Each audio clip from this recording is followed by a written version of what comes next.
सुरुवातीलाच बातमी मंत्रिमंडळ बैठकीत झालेल्या महत्त्वाच्या निर्णयांची। नगराध्यक्षांचा कालावधी 2.5 वर्षांवरून आता 5 वर्ष करण्यात आलाय। राज्य मंत्रिमंडळाच्या बैठकीत हा महत्त्वाचा निर्णय घेण्यात आलाय।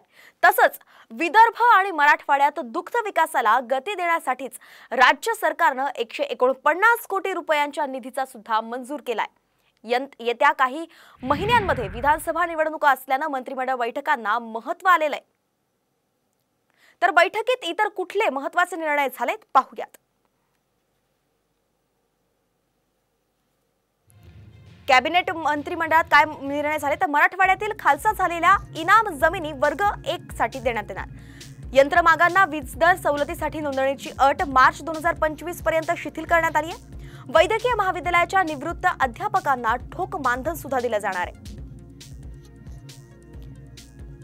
1000 किमी रस्त्यांचं डांबरीकरणाच्या ऐवजी सिमेंट काँक्रिटीकरण सुद्धा आता केलं जाणार आहे। सौर ऊर्जा प्रकल्पांच्या कर्जासाठी KFWशी स्थिर व्याजदराने करार सुद्धा करण्यात येणार आहे।